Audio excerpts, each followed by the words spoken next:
حضرت فاطمہ بنت اسد کھڑی ہو جاتی تھی، جب بھی سرکار آتے آپ کھڑی ہوتی۔ محلے کی عورتوں نے پوچھا، فاطمہ یہ کیا بات ہے؟ وہ محمد ہیں، تمہارے بھتیجے ہیں، تمہارے بیٹوں کی طرح ہیں، وہ آتے ہیں اور تم کھڑی ہو جاتی ہو، آخر اس میں راز کیا ہے؟ تو فاطمہ بنت اسد کہنے لگی، میں کیا کروں؟ محمد ہے تو میرا بھتیجا، میرا بیٹا ہے، لیکن جب بھی وہ میرے سامنے آتا ہے، میرے پیٹ کے اندر جو میرا بچہ ہے ایسی حرکت کرتا ہے کہ میں بیٹھ نہیں سکتی، بے اختیار کھڑی ہو جاتی ہوں، بے اختیار کھڑی ہو جایا کرتی ہوں۔ لوگ پوچھتے ہیں علی کون ہے، علی کون ہے؟ میں نے کہا بتاتا ہوں، رکو ذرا۔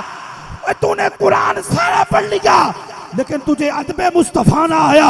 تو نے بخاری پڑھی، مسلم پڑھی، ابو داؤد پڑھی، نسائی پڑھی، ابن ماجہ پڑھی، ترمذی پڑھی، وہ کتب حدیث کو پڑھ لیا، ساری زندگی قرآن حدیث پڑھتے پڑھاتے گزر گئی، تیری کمر میں خم آ گیا پر دل میں ادب مصطفیٰ نہ آ سکا۔ میں نے کہا سنو، جو اپنی ماں کے پیٹ میں رہ کے مصطفیٰ کا ادب کرے اسے علی کہتے ہیں۔